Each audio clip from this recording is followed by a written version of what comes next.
কিন্তু কি তোমার ভাগ্যে 7 জন্ম পর্যন্ত কোনো কোনো পুত্র সন্তান লেখা নেই। আমাকেই তোমার গর্ভে আসতে হবে।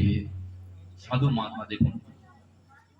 আবার তিনি, আমরা কি চাই, বৈষ্ণবরা কি চাই? বৈষ্ণবরা চাই সদা সর্বদা হরিনাম করে এই জড় জগৎ থেকে কিভাবে ভগবত ধামে ফিরে যাব, যার জন্য এই সব সাধু সঙ্গ করা। এই সাধু সঙ্গ করার একমাত্র উদ্দেশ্য কি? হরি শরণম হরি শরণম হরি শরণম হরি শরণম হরি শরণম হরি শরণম হরি শরণম হরি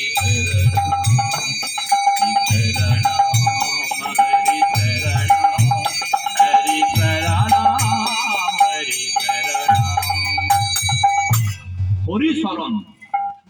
এত উদ্দেশ্য হচ্ছে এই যে খরচা, এই যে এতক্ষণ সময় নষ্ট, এগুলার একমাত্র উদ্দেশ্য হচ্ছে হরিশরণ। আমি কিভাবে হরির চরণে যে আমি পতিত হব আর রাধা গোবিন্দের সেবা করব।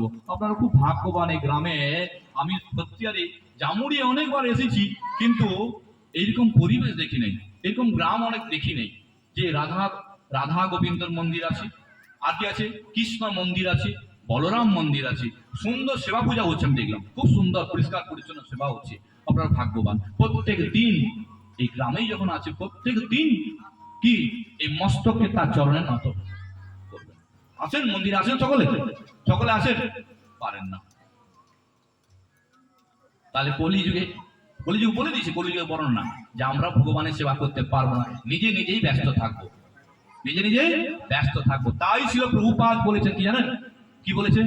তোমার বাড়িকেই তুমি বৃন্দাবন বানাও, তোমার বাড়িতেই তুমি বৃন্দাবন বানাও। আমি এই মন্দিরে আসতে পারবো, অনেক কাজ বাড়িতে, ঠিক আছে, কোনো অসুবিধা নাই। তুমি রাধা গোবিন্দের ছবি নিয়ে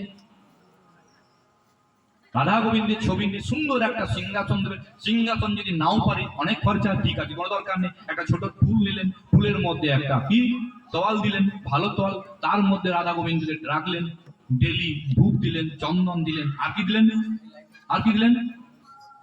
এক গ্লাস জল। গীতাতে বলছে পত্রম পুষ্পম ফলম তয়ম। বেশি কিছু চাইনি। পত্র, তুলসী পত্র সবাই যেখানে সেখানে পাওয়া যায় না? পত্রম পুষ্প সকলে ঘরে পাওয়া যায়।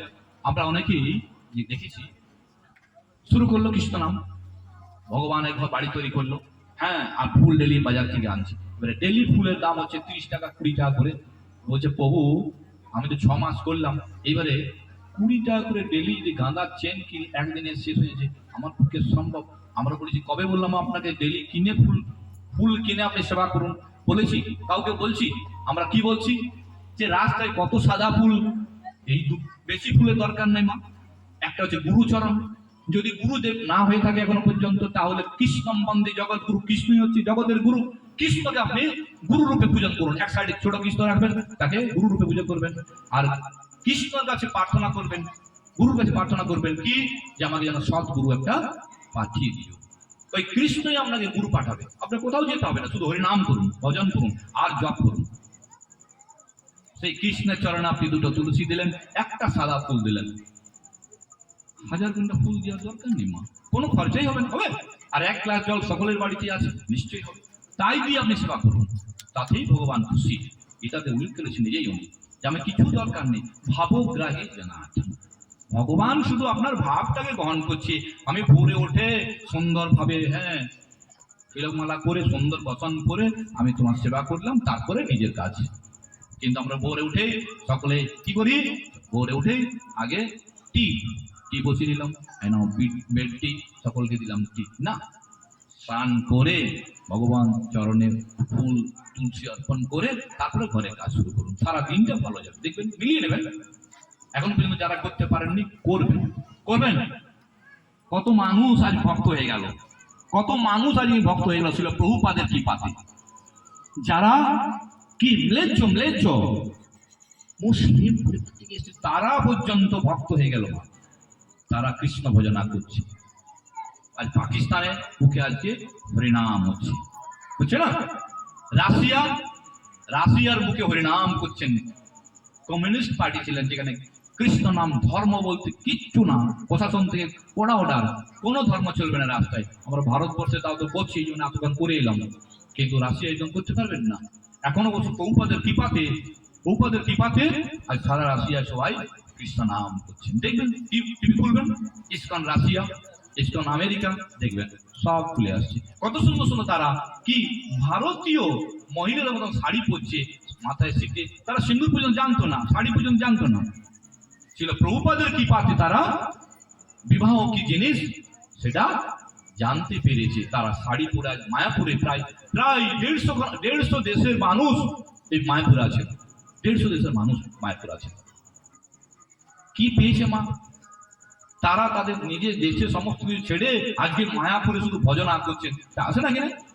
যেমন এসেছিল না কিছুদিন আগে বিদেশিরা বর্ণাঢ্য পরিক্রমা করার জন্য এসেছিল, সব জায়গাতে ঘুরে বেড়াচ্ছি, প্রচার করে বেড়াচ্ছি। তো যাই হোক, আমরা পারবো না, কিন্তু আমরা ঘরে বসে তো ভগবানকে একটা সিংহাসন, ছোট্ট একটা টুল দিতে পারি। টুলের দাম হয়তো 150 টাকা, একটা তোয়ালের দাম হয়তো 10-20 টাকা, আর ভগবানের আলোক মন্দির থেকে নিয়ে আসবেন আমাদের। তাহলে যেমন তেমন আলো আনলে হবে না। বাজারে একটা ছবি নিয়ে এলাম রাধা কৃষ্ণের, রাধা কৃষ্ণ, কিন্তু যেখানে যে রাধা কৃষ্ণ পূজিত হচ্ছেন আমাদের মায়াপুরে দেখবেন রাধা কৃষ্ণের, হ্যাঁ, বহুদিনের পূজিত হচ্ছেন রাধা মাধব। সেই রাধা মাধব কি জয়দেব পদ্মাবতী পূজিত সেবিত বিগ্রহ, হ্যাঁ সেবিত বিগ্রহ, সেই রাধা মাধবকে রাখবেন, পূজন করবেন। তো সেই মাতাজি সন্তান এলো। আপনি যে বলছেন যে আমাকেই আসতে হবে, আমি কি করে বুঝবো? বুড়িমা প্রশ্ন করছে। কৃষ্ণ ভক্ত বড় চতুর, জিজ্ঞাসা করছি। আমরা যদি পেয়ে যায় আশীর্বাদ ঠিক আছে, কিন্তু কৃষ্ণ ভক্ত বড় চতুর জিজ্ঞেস করছে, প্রভু আপনি যে বললেন আমি আসবো, তোমার মতন একটা সন্তান চেয়েছি আর তুমি বললে যে আমি আসবো, তো আমি কি করে চিনবো? তখন বলছি এই যে ঘাড়ে দাগ দেখিয়েছি, আর কাউকে দেখালাম না, তোমাকে দেখালাম, তুমি কাউকে আলোচনা করবে, এই দাগটা তুমি দেখতে পাবে। যখন শিশুর জন্ম হলো দাগটা দেখেছিলেন, কিন্তু শর্ত ছিল যে তোমাকে জানালাম, কিন্তু এই দাগ কাউকে উল্লেখ করবে না, যদি উল্লেখ করো দেখাও তাহলে তোমার। কিন্তু আমরা ভুলে যাই মা, সাধুর কথা ভুলে যাই। সাধু বলল যে আপনাকে হরিনাম দিলাম, আপনি বাড়িতে বসে হরিনাম করুন, কিন্তু আপনি বাড়িতে বসে হরিনাম করলেন নাই, বাইরে করলেন, বাড়িতে একটা অশান্তি সৃষ্টি হয়ে গেল। কিন্তু যদি আপনি আস্তে আস্তে করলেন, আস্তে আস্তে করতে করতে করতে আপনার বাড়ির লোকজন সিদ্ধ হয়ে যখন সিদ্ধ হয়ে যাবে তখন ওরা হরিনাম করবে, তারপর আপনি বাড়ি যাবেন, তখন দেখবেন আর কোনো অশান্তি হবে না, আপনাকে দেখে কেউ ক্রিটিসাইজ করবেন না। কিন্তু আপনি হঠাৎ করে যদি চলে যান, ক্রিটিসাইজ করে না, আর যদি করুক, ক্ষতি কি আছে, 2 দিন 3 দিন 4 দিন করবে, অটোমেটিক শান্ত হয়ে যাবে।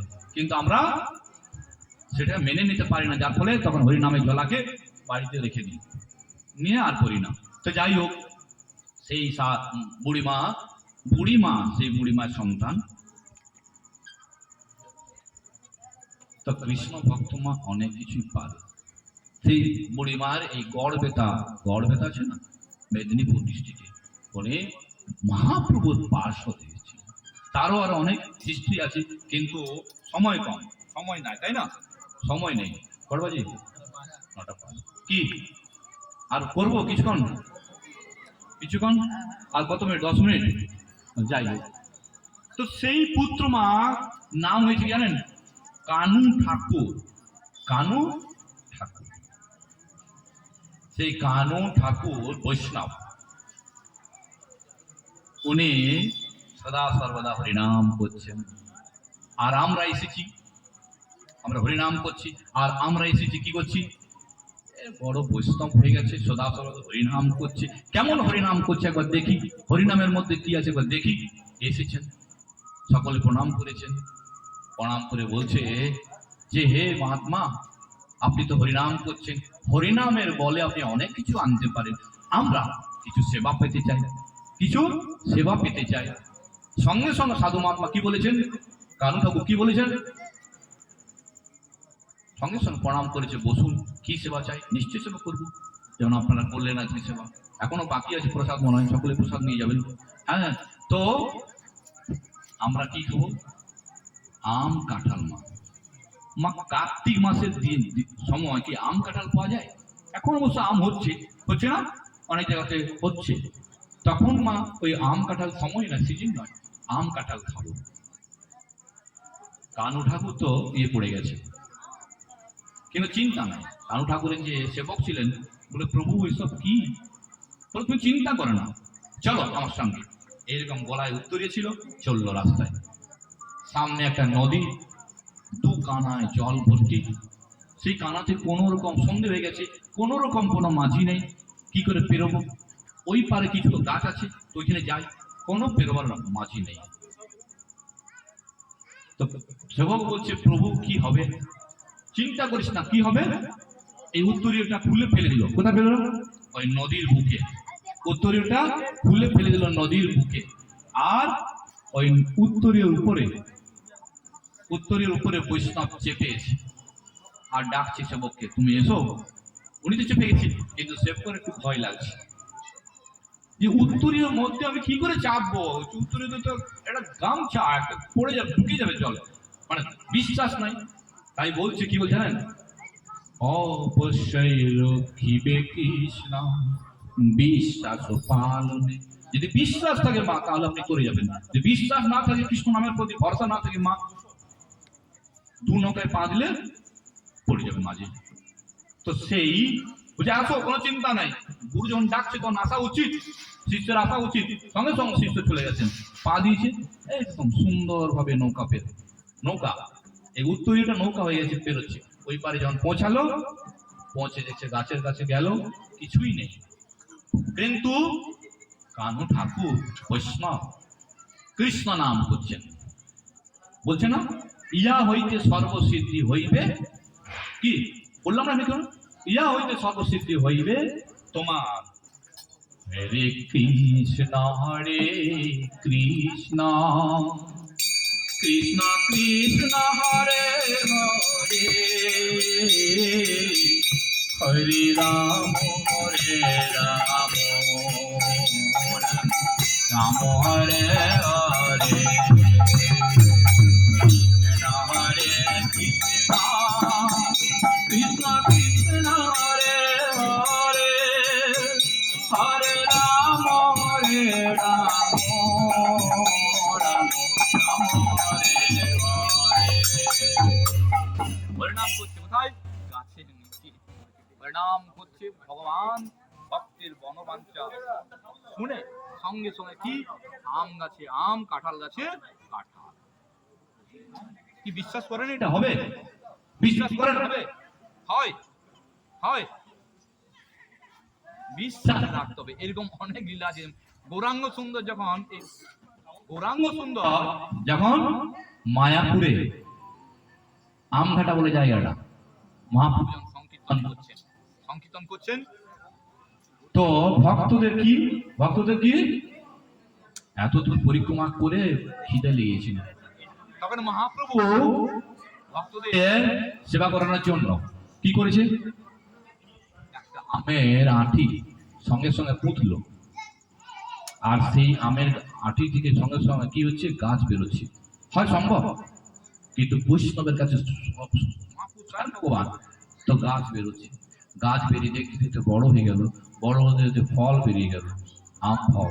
আবার ফল হতে হতে পেকেও গেল, সঙ্গে সঙ্গে কয়েক সেকেন্ডের ব্যাপারে ফল হয়ে গেল। সেই ফল পেড়ে সমস্ত ভক্তদেরকে বিতরণ করল, তোমরা খাও। এই যে আম ফল দেখছেন, তার মধ্যে কি আঁটি আছে না? তার মধ্যে উপরে ছিলকা আছে, এগুলো বাদ দিলে একটু শ্বাস পাওয়া যায়। কিন্তু মহাপ্রভুর হাতের থেকে যে আম উৎপন্ন হয়েছিল, তা পুরোপুরি শ্বাসে পূর্ণ, না ছিল আঁটি, না আছে ছিলকা। তো সমস্ত ভক্ত পান করে, সেবন করে পরম তৃপ্ত হয়ে, আর সকলে বলছে, মহাপ্রভু আরো হরিনাম হোক, আরো হরিনাম। আমাদের মায়াপুরে যাবে, দেখবেন হরিনাম করছে সর্বদা, হরিনাম করছে, কিন্তু মন আর ভরছে না। সকলেই বলছে কীর্তন কীর্তন কীর্তন, মানে আরো কীর্তন হোক। তো সেই মহাপ্রভুর সঙ্গে সমস্ত বলছে আরো কীর্তন হোক, আরো পরিক্রমা করবো। যাই হোক, তো সেই কানু ঠাকুর আম কাঁঠাল নিয়ে এসে আবার তাদেরকে সেবা করালেন। ইনারও ভাবছে গেছে আর ওনার আর পাত্তা নেই, এই আশ্রমে আর উনি ঢুকতেই পারবে না। যা প্যাচে ফেলেছি ও আর আসতে পারবে না। কিন্তু ভগবান হচ্ছেন সহায়, ভগবান যার সহায়, রাখে হরি তো মারে কে, মারে হরি তো রাখে কে। তো ভগবান তাকে সমস্ত কিছু দিয়েছে, নিয়ে এসে তাদেরকে বলছে, হে বৈষ্ণব আপনারা বসুন, সেবা করুন।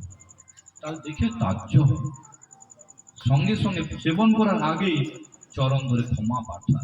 আমরা এসেছিলাম আপনাকে পরীক্ষা করার জন্য, কিন্তু আমরা বড় অপরাধী, আমরা বড় অপরাধী, আমাদেরকে ক্ষমা করুন। আমরা ভেবেছিলাম এই শীতের দিনে কোথায় আম পাবেন, কোথায় কাঁঠাল পাবেন, আপনাকে পরীক্ষা করার জন্য এসেছিলাম। তাই বৈষ্ণবকে আমার কখনো পরীক্ষা করা উচিত নয়। হ্যাঁ, অনেকে করে, যাই হোক। তো সেই বৈষ্ণব সবকিছু করতে পারে। আরো অনেক লীলা আছে, একদিনে হবে না, সময় অনেক হয়ে গেল, আমি আজ এইখানেই রাখি। আবার অন্যদিন এসে আপনারা যদি চান, হ্যাঁ, যে আপনাদের গ্রামে যদি সব সাপ্তাহিক ক্লাস হোক, যদি চান, বা 15 দিনের একটা ক্লাস হোক চান, তাহলে আমরা আমাদের মন্দির থেকে আমরা আসি। হ্যাঁ, কোনো চিন্তা নেই, একজন দুজন আসবো, এত খরচারও দরকার নেই। হ্যাঁ, তো আমরা বসে আপনাদেরকে হরিনাম হরিকথা শোনাবো, যদি ইন্টারেস্টেড আপনারা, তবে ঠিক আছে। তো যদি ইন্টারেস্টেড হন বলবেন, আমাদেরকে ফোন নাম্বার আছে। হ্যাঁ, হরে কৃষ্ণ কৃষ্ণ কৃষ্ণ হরে হরে, হরে রাম রাম রাম হরে হরে। জগৎগুরু ছিল প্রভুপাদ কি। হরে কৃষ্ণ। আমার সত্যিকারে কোনো যোগ্যতা নেই হরির কথা বলার মতন, কিন্তু চেষ্টা করলাম, কেমন গুরুদেবের যে আশীর্বাদ নিয়ে কিছুটা চেষ্টা করেছি। যদি ভুল ভ্রান্তি হয় আপনারা জন্য ক্ষমা করবেন, কেমন। হরে কৃষ্ণ।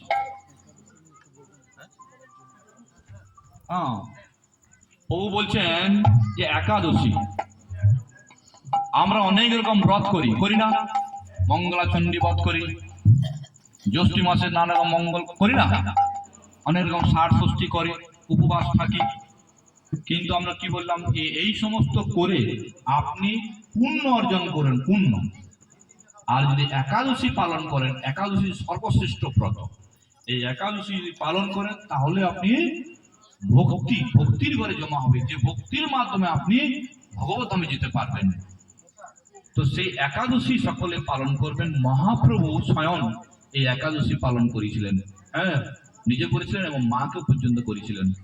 মহাপ্রভু সকলকে বলেছেন একাদশীর মতো ব্রত এই জগতে নাই, সকলে একাদশী পালন করবেন। আমরা অনেকে করে একাদশী কি পঞ্চশস্য খেয়ে করি, অনেকে আছে লুচি করে, অন্ন খায় না, লুচি সুজি খায়, মিষ্টি খায়, কিন্তু মা ওই লুচিটাও গম পঞ্চশস্যের মধ্যে পড়ে, সুজিটাও পঞ্চশস্যের মধ্যে পড়ে, মিষ্টি বাজার থেকে মিষ্টি নিয়ে আসুন মা, কি হবে, সুজি মেশানো থাকে, সেটাও একাদশী বন্ধ হয়ে যাবে।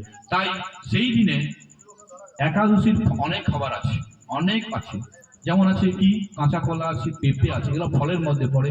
এইগুলো শুধু সাদা তেল দিয়ে বা ঘি দিয়ে, শুদ্ধ ঘি যদি হয় তবেই, ঘি দিয়ে ভেজে কোনো সিন্দু লবণ দিয়ে দেবেন, আর কিছু করতে হবে না, কোনো হলুদ না, কিছু না, দিয়ে একটা সবজি হয়ে যাবে, সুন্দর টেস্ট হবে।